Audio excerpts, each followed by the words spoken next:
A lot of black folks are starting to think that they're secretly Native American because of messages like this. Because if your skin was dark, you were marked as freedman, not Indian, even if your bloodline and ancestors were fully native. This was known as paper genocide, a quiet war of ink and bureaucracy. They used pens instead of bullets to erase identity. Then came the Racial Integrity Act of 1924. If you were dark-skinned, you were legally reclassified as Negro. Now, I gotta admit, that's pretty emotionally compelling, but let's put our critical thinking caps on. Number one, look at the year, 1924. We don't really realize how recent that was. In fact, all 4 of my black grandparents were born Negro in this country before that date, meaning too recent to commit the scale of erasure that he's talking about. And then take a look at this picture. This is the real law, but check out one detail. Do you see it? How about now? This was only in the state of Virginia, but the way that the tone of the video is set up, it will make you think it was for the whole country. So if you're not looking with a critical eye, you will miss that number one, this happened way too recently in 1924. Number two, this was only in the state of Virginia. But then there's another thing that you'll find if you look directly into this law. Check out what my man says about the forced racial binary because of this legislation. If you were dark-skinned, you were legally reclassified as Negro. The government created a racial binary, white or black. So if there was no room for nuance in this law, then what was the Pocahontas exception? The Pocahontas exception was there so that white folks who claimed to be 1/16 or less Native American and no other ethnic origin could claim their white status and still keep their, quote, indigenous history. A lot of them were saying that they were descendants of John Smith and Pocahontas. The Racial Integrity Act of 1924 wasn't really focused on Native Americans as its primary aim. It was focused on simple preventing race mixing and interracial marriage. This law's main proponent was Walter Ashby Plecker, who was a part of the 20th century's eugenics movement. You were legally reclassified as Negro. It didn't matter if your grandmother was full Cherokee. There go them Cherokees again. Listen, if you're black and you have rumors in your family that you're a Choctaw, Chickasaw, Creek, or Cherokee, more than likely that full-blooded ancestor that you have that was a part of that tribe was likely enslaved by that tribe. These are the tribes that own slaves, and your certificate of belonging to that tribe may be as much of a badge of being owned as wearing an English last name. And check out these photos, right? They're sadly unreliable in trying to determine whether or not black folks was Native American. Why?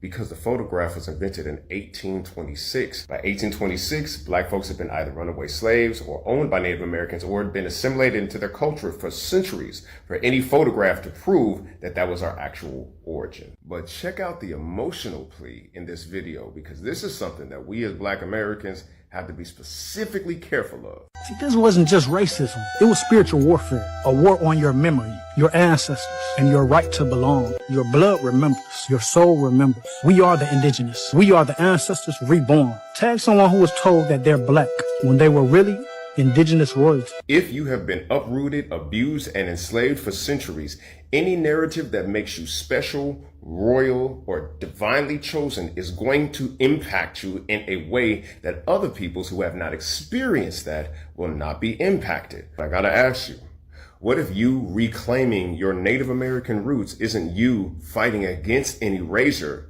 but participating in one? Because there's a real danger here that after having our history of race, we having a low-key woke Stockholm Syndrome moment where reclaiming our history ends up having us take somebody else's history and trying to fill the void with it. Not to say that we have no Native American blood, not to say that there weren't pre-Columbian African explorers here, but a lot of us are conflating a pre-Columbian African explorer to the Americas and an American indigenous person. They ain't the same. Many of us have not unpacked our anti-African bias. That's something that white supremacy put into us for centuries. Listen, the idea that we're secretly indigenous Americans is an extremely appealing narrative. I don't blame you if you've fallen for it, but we have to think more critical because more may be at stake than we think. I'm Theo E.J. Wilson. Till next time. America's first execution wasn't a witch. It was a black woman named Dinah. In the 1700s in South Carolina, Dinah was a healer. She gave slaves powerful herbs in secret, ancient knowledge passed down through generations in Africa. She taught them how to endure, how to heal their lashes, how to find strength when their masters tried to break them. That was her rebellion, the punishment. They tied her to a stake, piled wood at her feet, and burned her alive. Her screams filled the colony while her flesh blistered and peeled in front of the crowd. But the colonizers, they tell you those stories because witches are entertainment. Dinah's medicine was resistance. That's why they buried her name. That's why they called her a witch. It was never sorcery. It was science. It was our ancestors' truth. And that truth was too powerful to let survive. But one herb survived through stories, through memory. Rhodiola rosea, the warrior's herb. It turned stress into strength, gave stamina to the broken, and power to the dreamers who refused to bow. That was the real reason they called her a witch, not because she was casting spells, but because she was giving her people power. And power was dangerous. Through our strength we endured, and our history survived. Rhodiola gives power for the hustlers, dreamers, and doers, and sharpens the mind when the world tries to wear you down. Right now, a small Black-owned company is bringing it back. For us. By us. They hid this knowledge from you on purpose. If the orange card is still on your screen, grab it now before they try to bury this again, and reclaim another part of our lost history.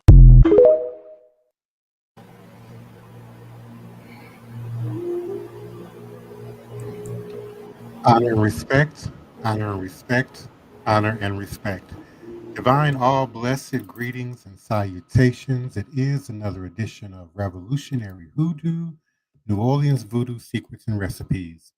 Voodoo Hoodoo 101. Powered, produced, promoted, sponsored, supported, and brought to you by NOIVD, New Orleans International Voodoo Day. Become a part of something extraordinary. New Orleans International Voodoo Day is not just an event, it's a movement that celebrates culture, fosters education, and connects people from around the world. By sponsoring this event, you're supporting a tax-deductible cause that preserves heritage, uplifts art and education, and fosters healing within the community and beyond. Your sponsorship goes beyond promoting your business. It demonstrates your commitment to cultural preservation and education while supporting a unique event that brings international recognition to New Orleans. Events like symposiums, art exhibitions, sacred processions, and global speakers offer unparalleled opportunities to honor history and inspire a brighter future. Supporting an event like this means empowering a community, enriching cultural understanding, and making a meaningful impact on the world. It connects your brand to a celebration that values unity, diversity, and progress while helping preserve traditions for generations to come. Join us in celebrating a legacy. Explore our sponsorship tiers and help us make New Orleans International Voodoo Day an unforgettable celebration. Together, we can uplift the community and inspire the world. And we certainly continue to invite your participation, your support, your love, your volunteership in this powerful and historic event. We are also grateful for those of you who continue to show up and participate in our live 9 p.m. Monday through Friday weeknight podcast. Here in the chat, we certainly are grateful for your participation and your support. And we certainly appreciate our beloved co-host, my godchild, Tyson Horn, my beloved first priest, godchild, wild man, armor bearer, Joshua Nylan Tanner, our beloved elder Reggie, Green Soap, a leader and founder of Shrine of the White Cloth, and community member of NOIVD and The Source, and our beloved Queen, Mother Sister Toni Val Martinez. We certainly are grateful for your continued support and participation. I will be opening your mics momentarily. So please be ready when I come to you. Native slavery engulfed the entire North American continent, but the timing varied by region. By the 19th century, it had nearly disappeared on the East Coast. During colonial times, the Carolinas had been a major native slaving ground. New Englanders had seized rebellious native people and shipped them to the Caribbean, and French colonists in eastern Canada had enslaved thousands of First Nations people from the interior. Yet during the 18th century, the traffic in native people was largely replaced by African slavery on the eastern seaboard, either through practices of native enslavement remained in, even though practices of native enslavement remained in some places. In the American West, however, native slavery continued to thrive during the 19th century. The best evidence comes from the letters and diaries of westbound Americans. In New Mexico, James S. Calhoun, the territory's first Indian agent, could not hide his amazement at the sophistication of the native slave market. And I quote, "The value of the captives depended upon age, sex, beauty, and usefulness," wrote Calhoun in 1850, unquote. And good-looking females not having passed the sear and yellow leaf are valued from $50 to $150 each. Males, as they may have been useful, one half less, never more.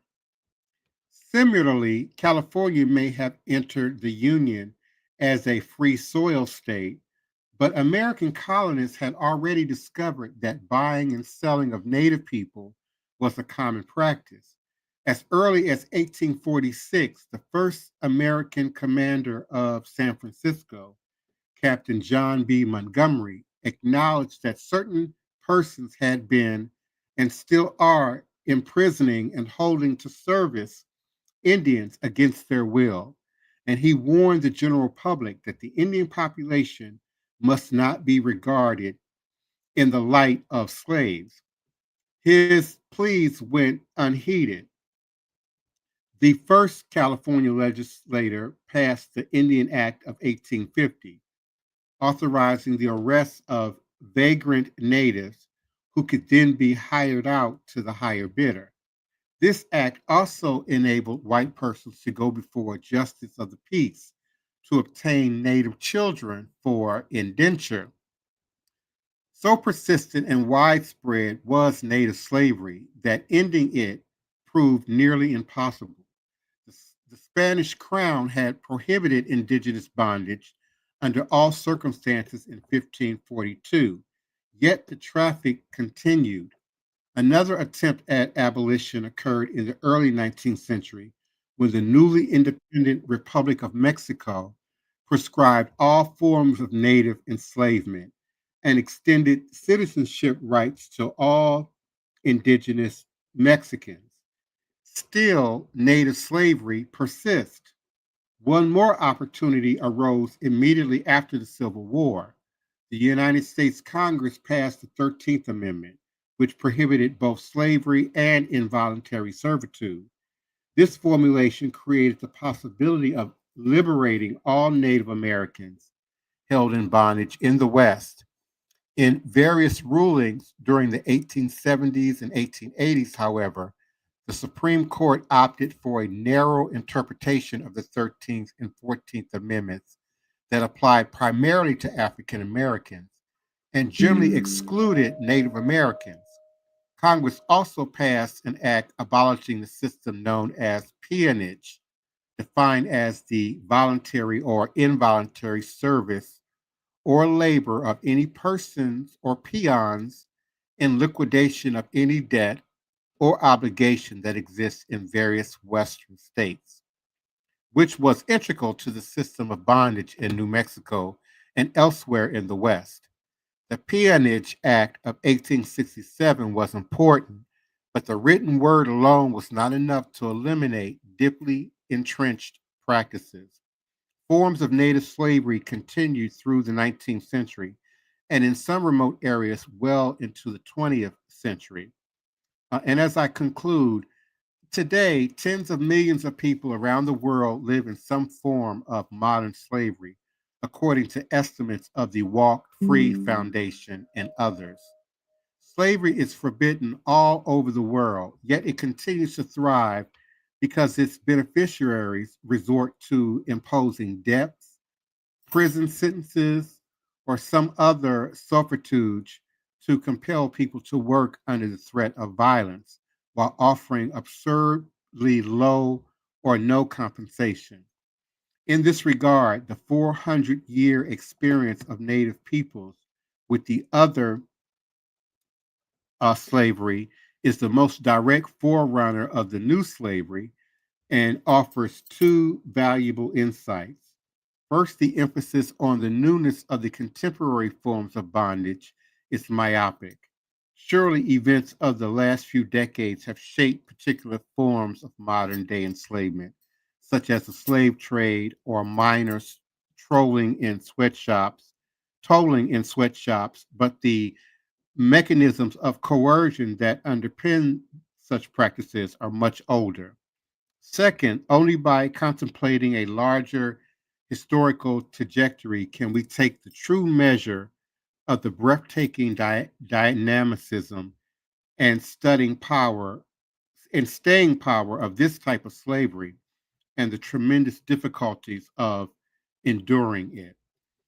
And again, we often discount or under-reference the enslavement of indigenous and native peoples in the story of the foundation and the building of America. And particularly today in various new conversations where we have divergent factors of understanding about our history and the history of the practice. But we also have to consider their amalgamation and sometimes syncretization into our hoodoo and root work and conjure spirit practices, the presence of indigenous and aboriginal traditions that continue to endure until this day, such as the use of smudging and sage and the burning of other herbs to purify and provide cleansings. I want to bring in my beloved co-host, Sister Bianca Johnson Plessy, Brother Tyson Horn, Queen Mother Sister Toni Val Martinez, Elder Reggie appearing as Green Soap here on this platform, and Brother Joshua Nylan Tanner. Greetings and salutations to each one of you. Please do unmute your mics and come on into the conversation. Good evening. Good evening, everyone. Good evening, everyone. Good evening, everybody. Hope you guys having a good evening. Sister Toni, you there? Yes, I'm here. Good evening. Good evening. I have a question. Anyway, I can start off with a question. Please do, please. So I have a question, and I do notice that you guys have mentioned about the smudging and stuff with the Native Americans. So I want you guys to it could be anyone, if anyone can kind of better help explain to everyone the difference, because I do notice that there has been a big controversy about how people are using sage and smudging when they're like cleaning their house or sacred spaces and stuff. So I know that they had a big controversy of them saying that smudging has been with the Native Americans for centuries, and they would use those for like contacting the ancestors, the spirits, or anything for different ceremonies. But then some people use it in so many different ways that it shouldn't be used, and also in an improper way, with not having a better understanding of background of where the sage and the smudging has started from in the Native American tradition. And if I may, I just want to quickly add to that. The presence of botanicas and both the help and harm botanicas have created in terms of the understanding and the appropriation of various practices in the diaspora, not just those of the indigenous people. And one more thing, the killing off, the going extinct of white sage. We know that they utilize sage. Sage is abundant in the drier regions in the West. Driving up and down those highways, you're often passing sage bundles. But they use abalone shells. They weren't bound up in twine, as you find them in the botanicas. And they were indeed used in very specific sacred ceremonies, but have become sort of this generalized, often visual demonstration of, I'm spiritual, or I'm new age, or I'm connected, and I'm operating it, in the space, by the waving of sage bundle in our land. Well, from what I know, sage was used in indigenous people ceremonies. They used it for almost everything. The average person, especially those that are staging now, I don't even think they're looking at it as being a part of hoodoo or voodoo, actually. A lot of them aren't staging correctly because I had to tell some, you're supposed to open the door when you sage. I mean, Speak directly into your mic, Toni. Speak into your mic. Okay, can you hear me? Yeah, but it's kind of low. Oh, I don't know why it's so low. Let me see. Well, go ahead. Okay, but basically, when I say I just say a prayer, it's not ceremonial or nothing like that. And I think that's what a lot of people are doing today, putting out the energy that they want, cleaning out their space, trying to get rid of anything that's not supposed to be any bad energy.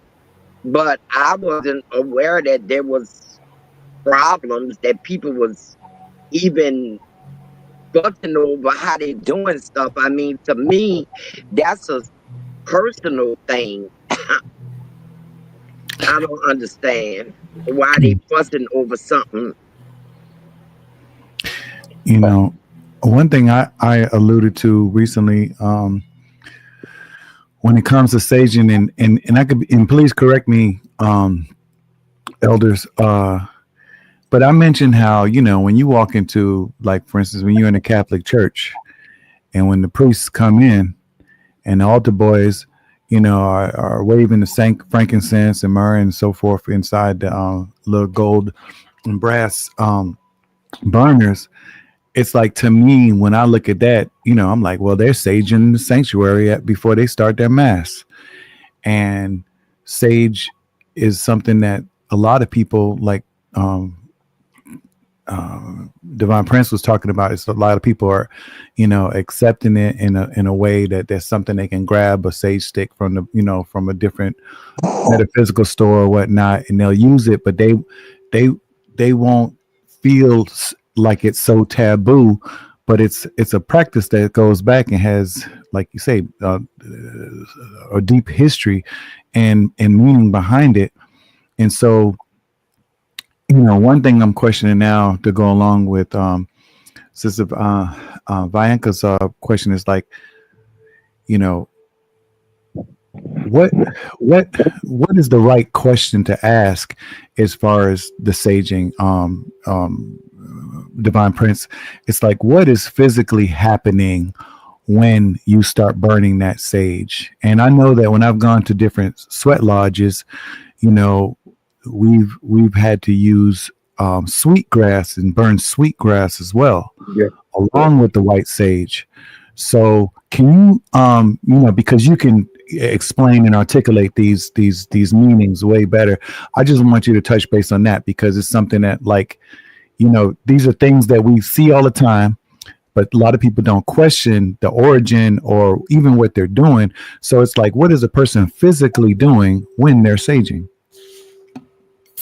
I mean, I certainly will allow Brother Joshua and Elder Reggie an opportunity to speak before we deplete the time.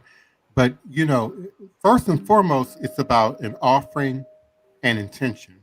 When we look at the usage of incense, going back to the oldest and most ancient of times, even to, sort of isolate ancient Kemet, it was an offering, a prayer, an active demonstration to a particular deity, in imparting your blessings, your praise names for that power, but also maybe you're asking for a return of something, a giving of something. I think each culture looked at incense and the usage of incense very differently, and maybe even distinctly in its demonstration.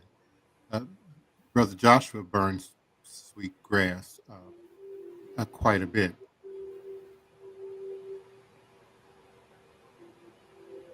What say you, Brother Joshua? I agree with. I mean, what I mentioned. I've been in several sacred spaces with different Indian chiefs and ceremony for Sundance, up in South Dakota.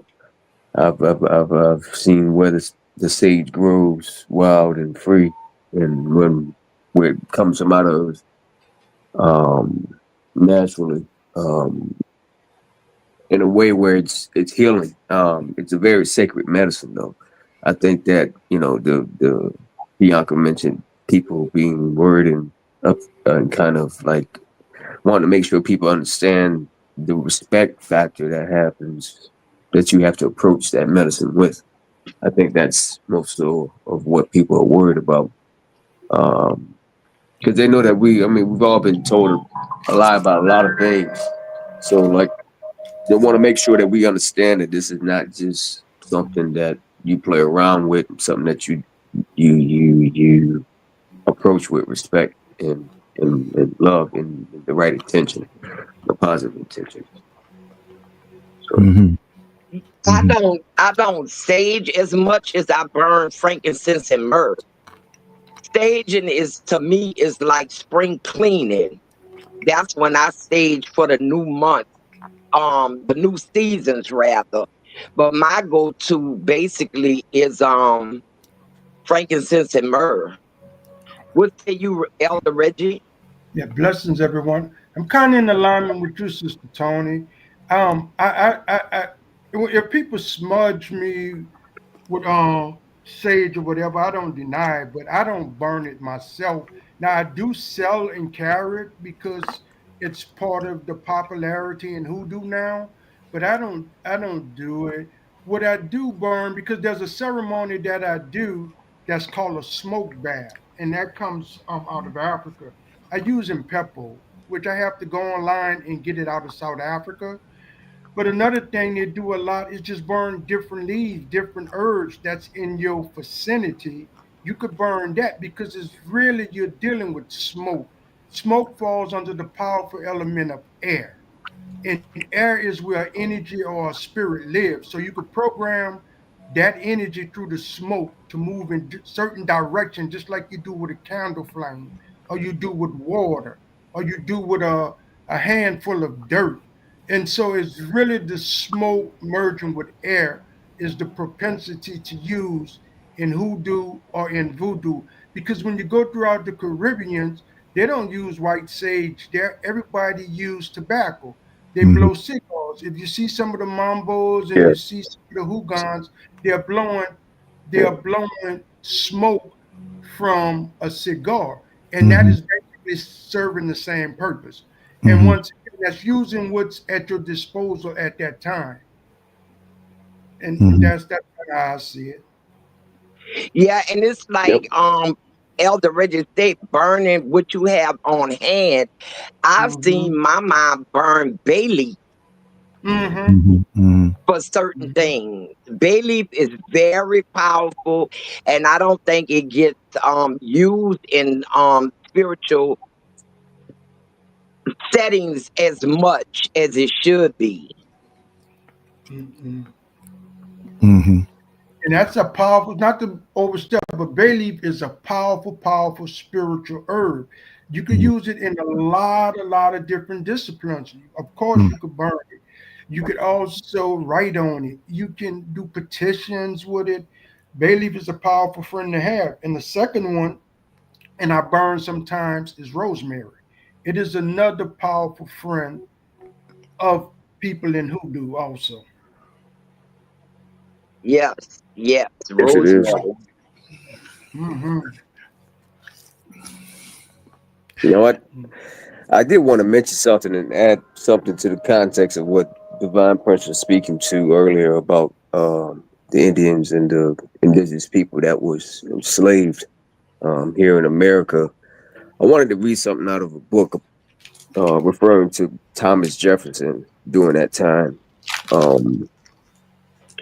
As President Thomas Jefferson realized that he faced two problems on the western frontier.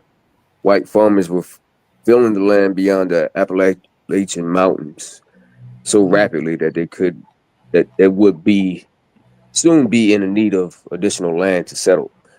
The other question concerned what to do with the native Indian population. One of the arguments in support of the purchase of the state of Louisiana, where most of us do reside, in 1803. And the reason for this purchase was that it could be used as a home for the eastern tribes of American Indians that were on the eastern shores of America, which is a multitude of Indian tribes. So I'm saying that to say that in terms of what I understand the sacredness of sage and the tradition of how that needs to be utilized and respected, and the concern is very valid, and I think that us as a people, we're very spiritual people, and I think we, for the most part, have a good idea how to use that. Meaning, like, not that we don't need to know anymore, but we do definitely need to be open-minded and understanding of how that we might get a better approach of utilizing that medicine in our day-to-day from people who actually have been living that their entire life and have grew up in that tradition, like we grew up in traditions that we've been forced into. So I do want to mention that.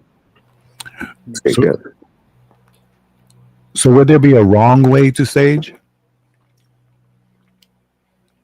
I don't think so.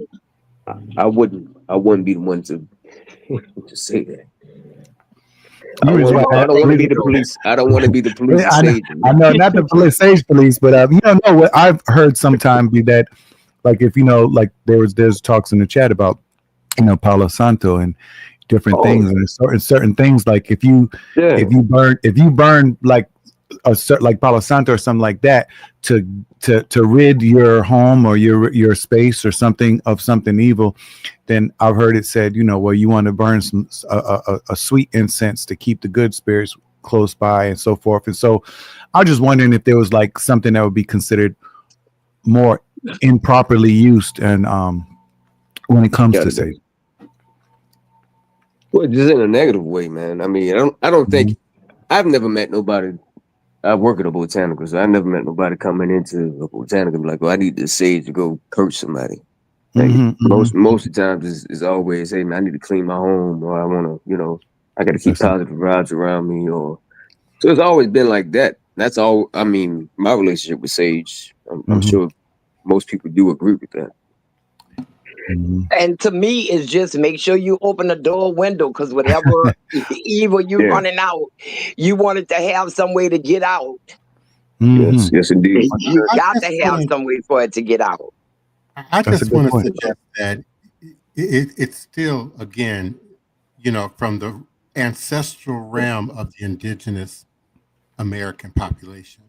Mm. So having expectations that you're going to sage, to your ancestors, or you're going to sage, to run, your luck up, or, I think expectation has to be considered. What are you expecting from this demonstration, from this performance? And not to attach too much extra to it. Yeah, I totally agree. Yeah, come with it with the I respect do that you have will a be question. So that what we do have. you what is what would you guys think of? What is you guys intake on pine? So I have heard, like, of course, if people use sage, but if they don't want to use the sage, that they can use pine needles, pine bundles of Yeah, I pine love needles, because it pine. can kind of still work the same way. But Yeah, pine is very akin to, as Elder Reggie suggested, rosemary. I Mhm. Yeah. love pine. Mm-hmm. One of my, remedies passed down, through my family from my mama, involved pine cones, the dry, hard brown wood pine cones to move congestion and colds and flu out of your chest. Mm. Clean those pine cones really good, and then you boil them into a tea. And you add yeah, because a I was little about to onion, say a my little grandmother garlic. used to make yeah, my grandmother used to make pine honey syrup tea. Mm-hmm. And Yes, we ma'am. in Michigan, I did stay in Michigan for 15 years. So they used to have a lot of pine trees around where the pines was low enough to Mm-hmm. grab some of the pine needles, versus down here, I think a lot of the pine needles are so far up the tree. Like, I don't know if they cut them or something, but I noticed that a lot of them is far up that you can't really reach them. But I know in Michigan, there was a lot of pine trees everywhere.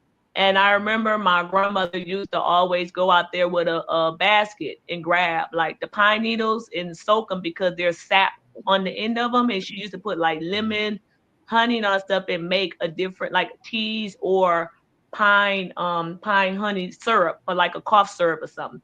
But Mm. I noticed that with the pine needles, you can still do them the same way as a sage, but I'm like, still wrap them with the yarn and stuff, but still burn, and it still give a nice woodsy, but a nice sweet fragrancy that kind of makes your house feel calm, light, and warming.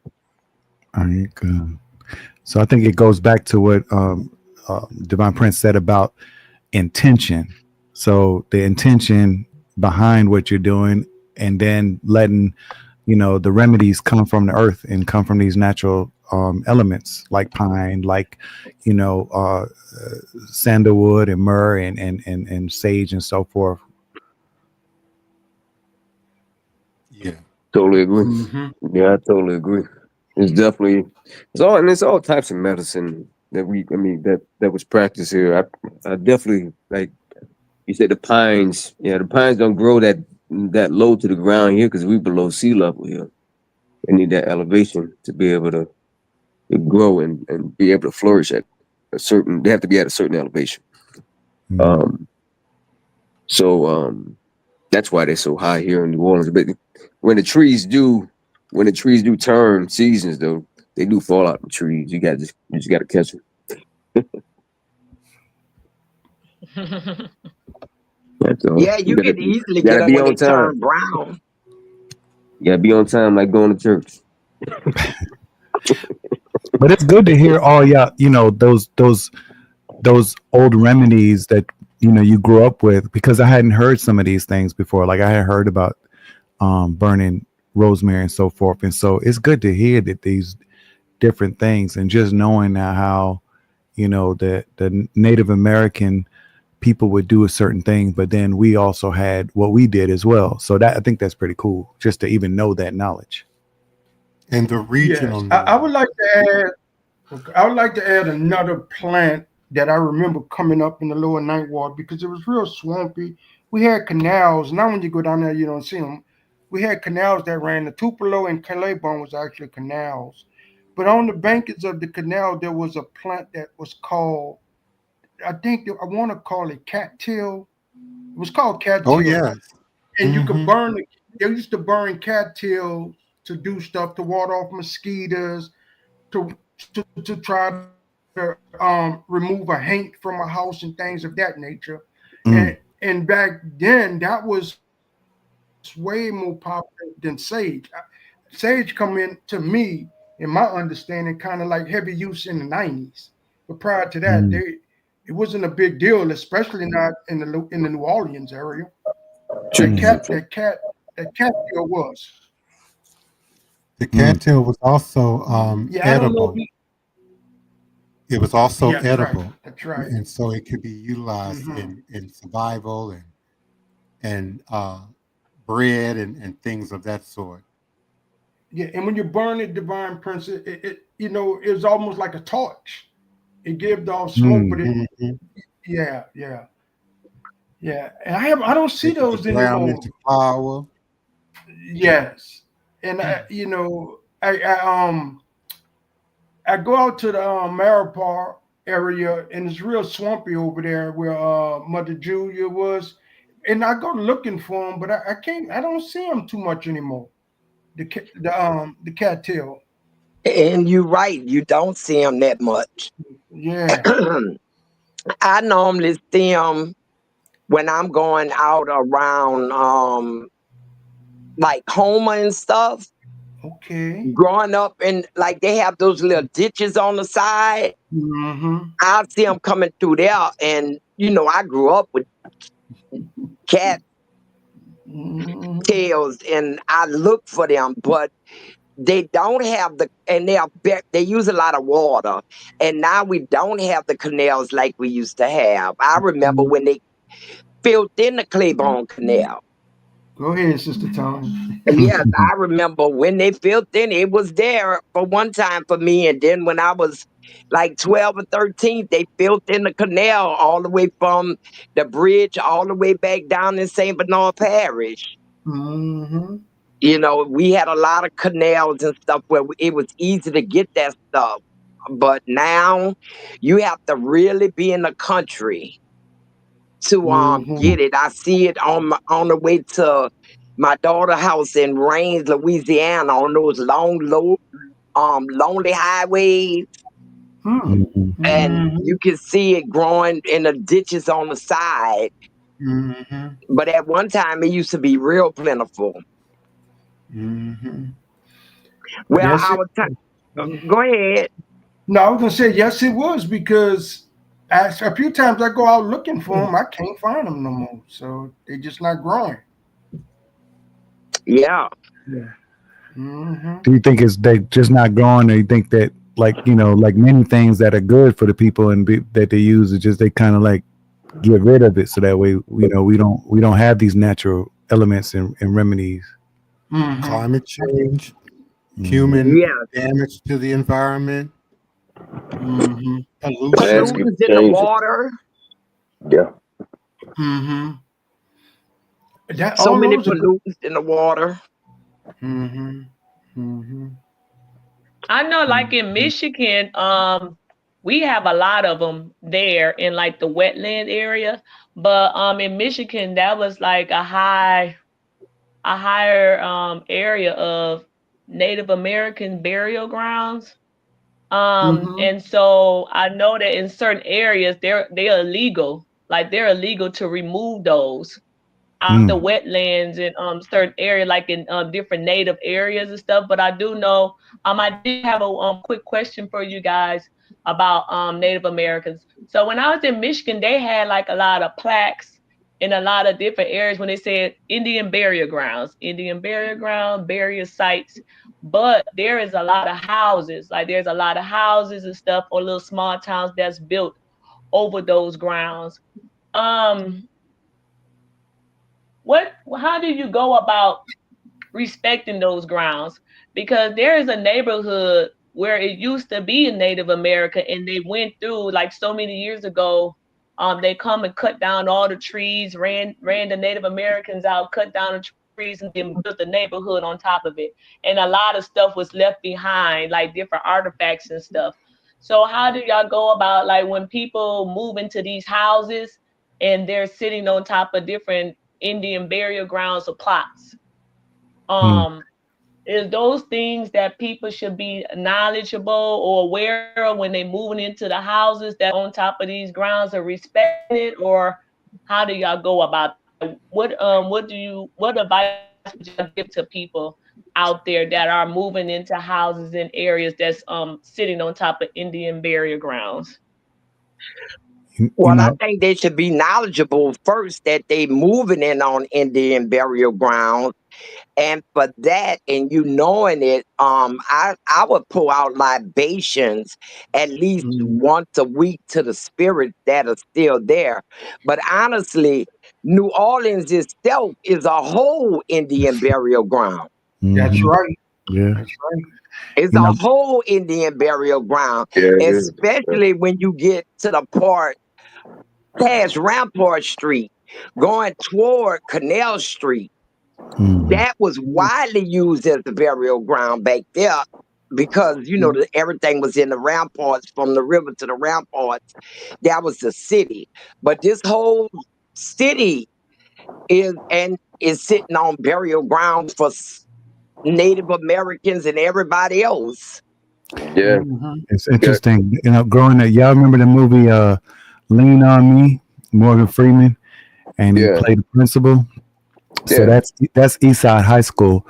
So that I never went to the high school because I left the town right when I was supposed to go to high school. But that's Eastside High School in Paterson, New Jersey, and that's where I grew up at. And the mascot for the high school is called the Eastside Ghosts because the school was actually built on a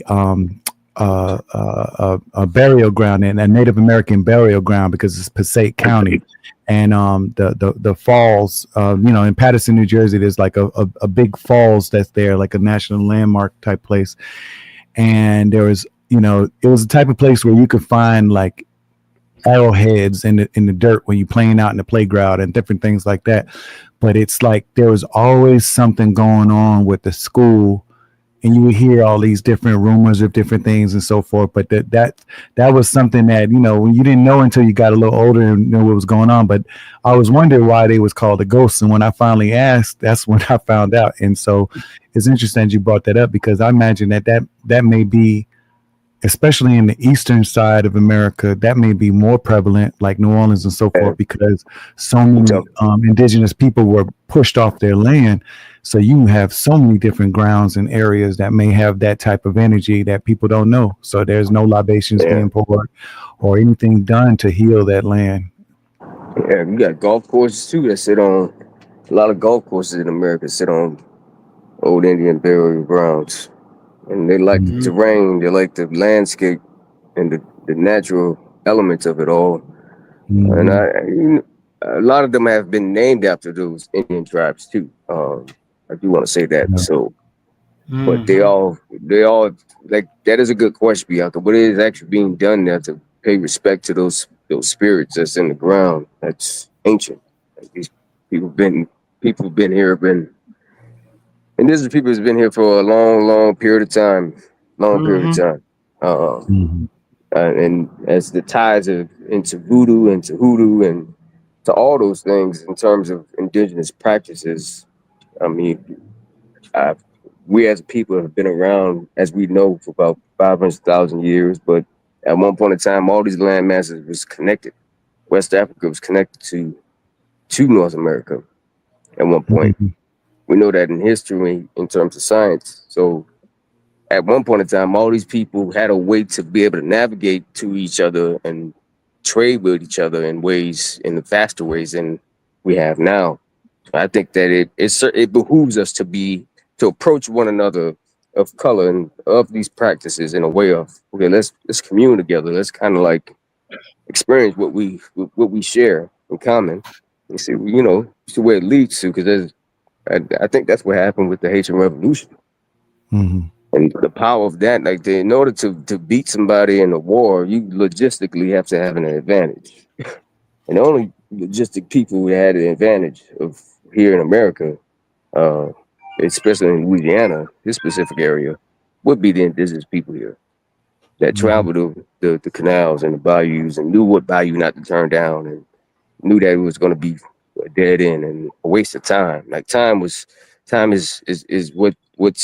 what you need in those type of situations of war to be able to Those were defend some yourself and protect yourself.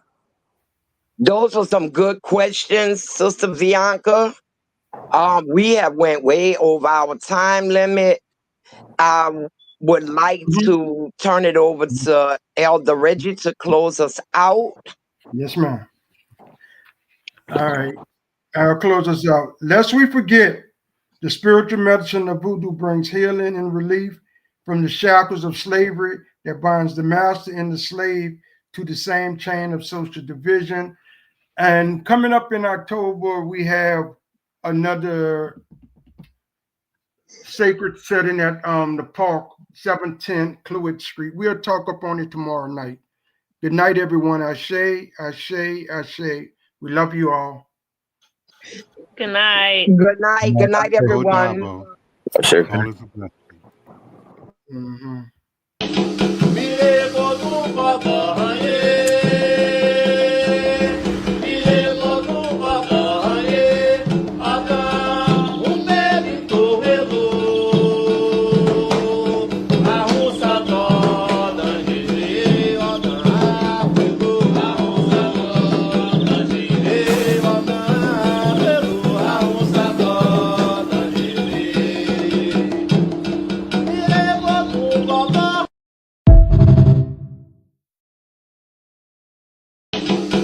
This is how history gets looted. The Kingdom of Benin wasn't just some village in the jungle.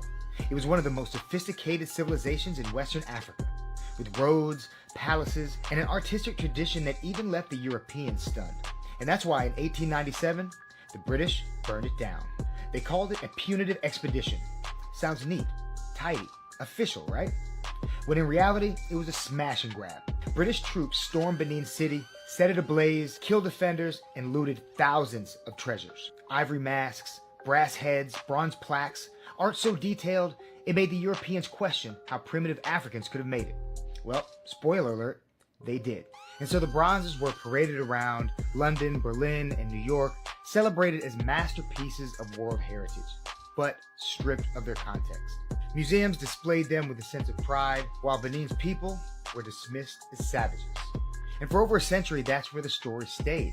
European museums fat with stolen art, Nigeria denied its history, and when calls for reparations came, the answer was always the same. These works belong to the people of the world. Translation, we stole them, but we like them, so too bad. Only in the last few years have institutions started to return these items, slowly, reluctantly. So let's be real. The Benin bronzes aren't a global treasure. They're stolen goods, and there's a crime scene still open. This is how history gets looted. The Kingdom of Benin wasn't just some village in the jungle. It was one of the most sophisticated civilizations.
Allow me to show you something.